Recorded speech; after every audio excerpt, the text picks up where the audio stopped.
Halo sahabat Republik Investor, kembali lagi bersama saya Bima. Di video kali ini kita akan membahas salah satu indikator favorit saya, yaitu adalah indikator Bollinger Band. Terkadang memang kita suka bingung nih menentukan target penjualan dari harga saham yang kita miliki. TP di berapa nih bagusnya nih? Kan kita suka ragu-ragu seperti itu kan, bisa naik lagi gak ya? Kalau memang kalian bingung seperti itu, kalian harus melanjutkan menonton video ini. Yang kedua, kadang kita suka bingung juga target beli berapa sih yang bisa kita katakan di harga best price? Wah, harga sekarang udah pas belum ya untuk kita beli? Nah, kalau seandainya teman-teman masih bingung dengan cara penentuan harga beli, nanti dengan Bollinger Band ini akan terbantu. Lalu yang ketiga, kadang kita bingung juga nih untuk menentukan level stop loss. Aduh, saya ini udah turun 3%. Oh, saya udah turun 4%. Kira-kira stop loss atau hold ya? Kalau seandainya teman-teman memiliki keraguan seperti itu, artinya teman-teman harus menyaksikan video ini. Kita akan mengulas ini semua di indikator Bollinger Band, karena dengan indikator Bollinger Band semua ini akan terjawab. Seperti apa kehebatan Bollinger Band ini? Berikut ulasannya. Baik, kita bisa langsung mulai untuk pembahasan terkait Bollinger Band ini. Sebelumnya kita coba akan lihat dulu ya beberapa poin yang bisa kita baca dari teori-teori terkait dengan Bollinger Band dan apa aja sih sebenarnya keuntungan dari Bollinger Band ini dan beberapa hal menarik yang perlu kita ketahui dulu mengenai Bollinger Band. Sebelum nantinya kita akan coba praktekkan dalam kondisi market saat ini. Jadi nanti kita coba lihat kira-kira cocok gak nih Bollinger Band dengan kondisi market saat ini. Terkait dengan Bollinger Band sendiri, memang ini diciptakan oleh John Bollinger ya. Ini sesuai dengan nama indikatornya, nama penemunya dijadikan nama indikatornya. Udah lama ya, sekitar tahun 1980-an untuk membandingkan volatilitas ya. Tentu saja teman-teman sudah tahu dan harga relatif. Artinya dengan pergerakan harga, Bollinger Band itu sendiri bisa terbentuk gitu. Jadi tergantung pergerakan harganya, semakin besar harganya itu akan semakin besar mempengaruhi terbentuknya Bollinger Band tersebut. Jadi nanti kita akan coba ulas lebih dalam di beberapa slide ke depan. Nah, terkait dengan kelebihannya sendiri, jadi memang ada beberapa hal yang perlu teman-teman catat dari kelebihan dari Bollinger Band ini. Tadi kita menemukan beberapa kendala terkait dengan penentuan target jual, target beli ataupun penentuan stop loss. Nah, di Bollinger Band ini teman-teman bisa baca ya, ada beberapa kelebihan. Bollinger Band ini bisa mendeteksi berakhirnya suatu tren. Jadi kalau seandainya sekarang posisi trennya lagi naik, wah kapan nih turunnya? Nah, dengan Bollinger Band kita bisa coba praktekkan. Nanti kita akan sama-sama lihat saham apa yang sekiranya bisa memang dideteksi oleh Bollinger Band ini terkait dengan perubahan tren. Lalu kita juga bisa mengetahui terjadinya sideways. Jadi saham ini lagi sideways, lagi rally atau lagi uptrend atau lagi downtrend. Nah, dengan adanya Bollinger Band kita bisa sangat terbantu. Nah, lalu yang ketiga itu bisa mendeteksi sebenarnya saham ini udah kebanyakan beli dan masih layak beli gak sih di posisi yang sekarang ini udah overbought. Jadi dengan adanya Bollinger Band ini kita bisa tahu nih, wah ternyata ini saham kenaikannya udah berlebihan ataupun sebaliknya dengan adanya indikator Bollinger Band ini kita tahu saham mana yang posisinya saat ini tuh lagi oversold. Wah, kayaknya nih saham udah murah nih, udah banyak banget yang jual secara Bollinger Band-nya sudah sangat menarik. Nah, nanti kita akan coba lihat dan kita coba cari saham-saham yang menarik dengan menggunakan Bollinger Band. Sekarang kita coba lihat dulu beberapa karakteristik dari Bollinger Band itu sendiri. Pertama, Bollinger Band itu teman-teman mungkin sudah ada yang cukup familiar ya terkait dengan indikator ini. Terdapat ada 3 garis yaitu lower band, teman-teman bisa lihat middle band dan juga upper band. Jadi masing-masing ini lower band tentu saja bisa kita jadikan sebagai level support, upper band bisa kita jadikan sebagai level resisten. Nah, untuk middle band ini sebagai garis tengah yang bisa menengahi antara upper dan juga lower band. Kita coba lihat beberapa hal yang menarik terkait dengan volatilitas harga. Jadi yang tadi disampaikan, pada saat range pergerakan Bollinger Band ini menyempit, artinya keadaan marketnya sedang sideways. Jadi si Bollinger Band ini bisa mendeteksi ketika Bollinger Band ini sideways atau mendatar, ya kondisinya seperti ini. Jadi agak sempit ya. Tapi ketika ada pergerakan yang cukup signifikan, dalam hal ini keadaan downtrend, bisa dilihat di sini dikatakan memang terjadi rally ya dalam keadaan turun, maka Bollinger Band-nya pun akan melebar. Range atasnya sampai range bawahnya cukup lebar ya jaraknya. Jadi ini yang membedakan dan kita bisa tahu kapan saham dikatakan sedang rally atau kapan dia sedang sideways. Jadi kita bisa tahu dan kita bisa mengenali dengan melihat garis-garis yang terdapat di Bollinger Band ini. Jadi teman-teman bisa melihat satu persatu saham kita sekarang posisinya lagi di mana. Kalau misalkan memang lagi rally, pastikan rally-nya itu ke atas ya, jangan ke bawah. Nah, ini terkait dengan salah satu fungsi Bollinger Band, kita bisa mengetahui kapan saham tersebut memang lagi sideways dan kapan saham tersebut memang lagi rally. Sekarang kita coba lihat Untuk strateginya sendiri seperti apa? Ketika harga cenderung mengalami pelemahan dan harga menyentuh area bawah atau lower band, di sini adalah level terbaik untuk kita melakukan pembelian. Lalu penjualannya di mana? Penjualannya dengan indikator Bollinger Band ini kita nggak usah susah-susah untuk menentukan target jual. Di sini sudah ditentukan sendiri. Oh, ketika kena garis atas, disinilah level penjualan terbaik. Dan begitu seterusnya, buy di bagian bawah, kita bisa sell juga sebenarnya memanfaatkan garis tengah ini. Kalau seandainya menurut kita garis atas ini terlalu jauh, kita bisa menggunakan garis tengah ini sebagai target penjualan juga. Dalam hal ini, setelah mengenai level tengah, memang setelah itu pergerakannya kembali turun.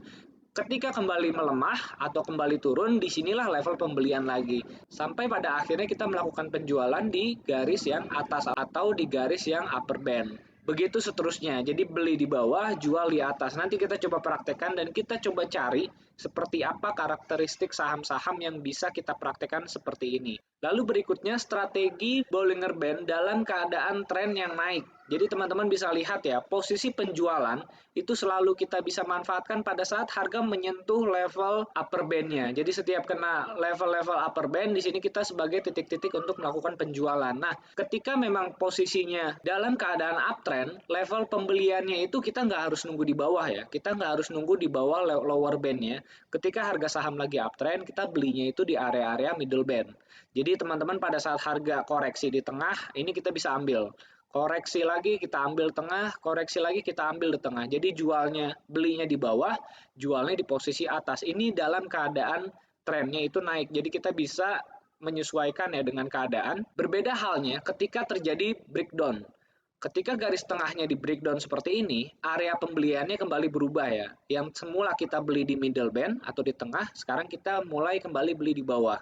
Jadi ketika memang zona yang saat ini harganya bermain di bawah, kita mainnya di bawah, beli di sini, jual di tengah. Beli di bawah, jual di tengah, seperti itu. Tapi kalau dalam keadaan zona yang sedang bermain di atas, belinya di tengah, jualnya di atas. Jadi seperti itu. Nanti kita akan coba lihat di beberapa saham yang akan kita coba ulas juga.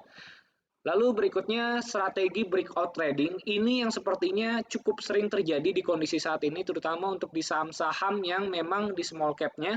Karena banyak ya saham-saham yang keadaannya lagi sepi, lagi sideways, tiba-tiba itu Bollinger Band-nya melebar. Artinya volatilitasnya meningkat, harganya pun ada yang arah, ada yang naik sampai 15%, 20%. Ini menyebabkan harga saham ini terlihat sangat jenuh sekali gitu. Tapi kalau dengan Bollinger Band ini, nanti kita coba lihat ya karakteristiknya. Kapan saham harus kita jual ketika memang ini garis upper band ini udah lewat. Yang tadi ketika kena garis upper band kita sell, kena garis upper band kita sell. Tapi dengan keadaan saham yang breakout itu berbeda. Ketika sahamnya breakout dan keluar dari garis Bollinger Band, justru ini bisa naik terus-terusan gitu dan tidak dianjurkan untuk dijual sebelum nantinya keluar candlestick merah. Jadi selama candlesticknya positif terus, itu kita bisa pertahankan walaupun posisinya itu udah kena upper band. Tapi ketika muncul candlestick merah, ini biasanya sebagai salah satu tanda awal bahwa kenaikannya akan berakhir. Kita coba lihat saham apa yang sekiranya menarik ya dengan menggunakan indikator Bollinger Band ini. Oke, baik, sekarang kita coba munculkan untuk indikator Bollinger Band-nya sendiri. Kita coba ambil contoh menggunakan saham, ini saham BBRI ya. Nah, ini yang beberapa hal yang mungkin perlu saya sampaikan ke teman-teman. Ada kalanya harga saham itu keluar ya dari area Bollinger Band. Cuman memang tadi belum kita sempat bahas, ketika harga saham keluar dari area Bollinger Band, cepat atau lambat dia akan kembali lagi masuk ke area tersebut, baik pada saat naik ataupun baik pada saat mengalami pelemahan seperti ini. Nah, cepat atau lambat setelah dia keluar dari area tersebut pasti akan masuk lagi ke area Bollinger Band. Nah, cuman ada beberapa hal yang teman-teman harus perhatikan. Kalau seandainya diawali oleh penurunan dan keluar dari area Bollinger Band pada saat turun, cepat-cepat beli. Terutama kalau candlestick-nya warna hijau. Ini kita bicara kalau mau beli, itu harus ditandai dengan candlestick yang hijau. Ketika harganya keluar dari area Bollinger Band, candlestick-nya hijau, cepat-cepat beli. Probabilitas kenaikannya cukup besar. Kalau seandainya dia turun dari area Bollinger Band, tapi candlestick-nya merah, masih ada kemungkinan harga sahamnya besok akan kembali turun. Kita tunggu sampai candlestick-nya berwarna hijau, itu akan ada kemungkinan atau probabilitas naiknya itu cukup besar. Sebaliknya, pada saat keadaan saham sedang naik seperti ini, selama candlestick-nya itu hijau terus ya, ini sudah beberapa hari lewat, lewat dari garis Bollinger Band 1, 2, 3, 4 hari.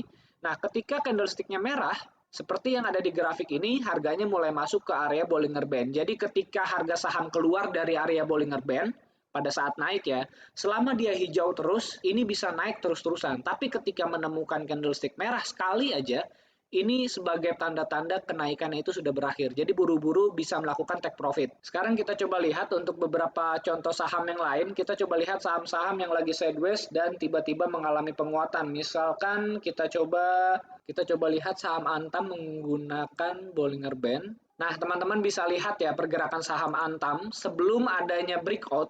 Ini posisinya ini dia sideways terlebih dahulu nih. Range yang terjadi di Bollinger Band-nya juga nggak terlalu lebar ya. Ini memang menjelaskan dan menggambarkan tren yang terjadi pada saat itu memang lagi sideways. Nah, tiba-tiba terdapat pergerakan yang cukup signifikan. Bisa kita bilang tadi kalau yang di teorinya breakout ya, breakout trading nih dengan menggunakan Bollinger Band. Indikator Bollinger Band-nya melebar, cukup lebar, bahkan sangat lebar dari periode-periode sebelumnya. Ini sebagai tanda-tanda perubahan tren. Jadi di sini candlestick-nya pun keluar dari area Bollinger Band, bahkan besoknya naik rally sampai harga sekitar 1.200-an ya, 1.180.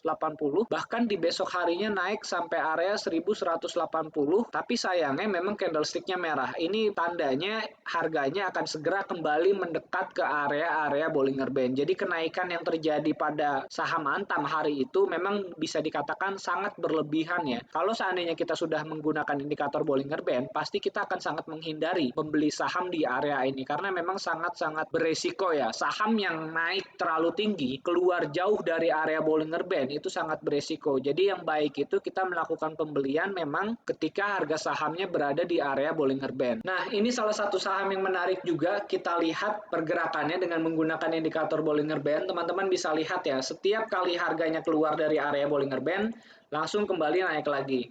Di sini dia langsung kembali naik lagi. Jadi teman-teman harus memperhatikan dan memanfaatkan ketika hal ini teman-teman ketahui, buru-buru langsung melakukan pembelian. Karena potensi untuk naik lagi ke atas itu sangat besar. Sekarang teman-teman bisa lihat dan mempraktekkan ketika harga saham kena garis bawah, itu kita bisa beli. Ketika kena garis atas, teman-teman bisa melakukan penjualan. Di sini level jual, di sini teman-teman bisa kembali beli. Di sini balik lagi melakukan penjualan di garis tengah. Ini dalam keadaan tren turun ya. Seperti yang tadi saya sampaikan, ketika kita bermain di dalam tren yang turun, area kita adalah area bawah dan tengah. Ketika main di area atas, area kita area atas dan area tengah. Jadi sekarang kita posisinya lagi main di bawah. Jadi posisi belinya di garis lower band, posisi jualnya itu posisi dijual di middle band. Jadi teman-teman bisa memanfaatkan. Di sini kita beli lagi. Di sini kita jual, jadi seperti itu dan seterusnya. Dengan indikator Bollinger Band ini, semoga teman-teman bisa terbantu dan dimudahkan dalam penentuan target belinya, target jualnya. Kita bisa tahu kapan saham dikatakan oversold, kapan saham dikatakan overbought. Saham SMBR ini juga salah satu saham yang kalau kita menggunakan Bollinger Band baru mulai berubah arah trennya. Dari sebelumnya sideways, teman-teman bisa lihat ya, ini sideways mendatar, range yang terbentuk juga sangat sempit, tiba-tiba dia melebar. Melebar dengan candlestick di luar area. Artinya ini kita sudah harus hati-hati melihat SMBR. Ketika besok hari naik lagi, kalau seandainya masih ada kesempatan untuk naik, buru-buru lakukan penjualan, buru-buru lakukan take profit karena akan sangat beresiko ya. Ketika nanti candlestick-nya closing-nya warna merah, akan sangat berpotensi SMBR ini akan masuk kembali ke dalam range Bollinger Band. Jadi sangat berbahaya teman-teman untuk yang punya SMBR bisa segera melakukan take profit kalau seandainya besok memang masih menguat. Sekarang kita coba lihat saham apa lagi yang menguat belakangan ini, itu seperti PPRO juga ya. PPRO ini saham dari Rp50, tentu saja pergerakannya kurang lebih hampir sama dengan SMBR. Kalau kita lihat areanya pun keluar dari area Bollinger Band, cukup jauh. Kalau seandainya besok masih menguat, bahkan misalkan menguat 10%, 15%, lebih baik take profit saja. Saran saya seperti itu karena akan besar kemungkinan cepat atau lambat harga sahamnya akan kembali lagi masuk ke area Bollinger Band. Sekarang kita coba lihat lagi contoh yang lainnya, saham BES ya. Coba kita coba karena BES juga kenaikannya cukup signifikan beberapa hari terakhir. Untuk saham BES hari ini sempat keluar ya dari area Bollinger Band cukup jauh. Makanya di sepanjang perdagangan tadi memang cukup berat ya perlawanannya karena ketika harga saham keluar dari area Bollinger Band memang tekanan penjualannya akan cukup besar gitu. Seperti contoh yang di area sebelumnya ya, teman-teman bisa lihat seperti yang di posisi-posisi di sini, ketika harga saham keluar dari area Bollinger Band akan muncul tekanan jual yang cukup kuat. Jadi ini untuk saham base, posisi saat ini saya pikir juga sudah cukup untuk kita lakukan take profit ya. Apalagi nanti ketika muncul candlestick merah. Kalau seandainya muncul candlestick merah akan berpotensi menyentuh garis yang middle band-nya. Jadi ketika nantinya muncul candlestick warna merah di saham base, di besok hari misalkan, itu akan membuat saham base berpotensi turun sampai di garis yang middle. Jadi ini menjadi hal yang perlu teman-teman harus perhatikan di saham base. Kita coba lihat saat ini untuk saham ASRI misalkan. Ini juga salah satu saham yang menguat cukup signifikan. Nah, ASRI ini juga bisa kita buktikan ya, ketika harga saham keluar dari area Bollinger Band, dan besok harinya berwarna merah candlestick-nya, buru-buru jual karena harga sahamnya akan cenderung melemah dan masuk lagi ke area Bollinger Band-nya. Jadi teman-teman harus memperhatikan dengan adanya indikator Bollinger Band ini, teman-teman bisa sangat terbantu sekali untuk menghindari membeli saham di harga yang tinggi. Kadang-kadang ada saham yang tinggi tapi bisa naik lagi, tapi dengan indikator Bollinger Band ini kita bisa tahu nih saham yang tinggi tapi jangan dibeli lagi gitu. Kalau seandainya kita tahu ada candlestick merah di sini, tentunya di hari ini kita tidak akan melakukan pembelian karena akan berpotensi untuk mengalami pelemahan lagi untuk di beberapa hari ke depan untuk saham ASRI. Mungkin ini dulu pembahasan saya terkait dengan Bollinger Band. Nanti kita akan coba ulas lagi di kolom komentar. Silakan teman-teman bisa lihat dan bisa cek saham-saham teman-teman yang saat ini di dalam portofolio teman-teman, dicek dengan indikator Bollinger Band posisinya saat ini seperti apa. Nanti kita akan diskusikan di kolom komentar. Semoga bermanfaat video saya kali ini. Salam cuan.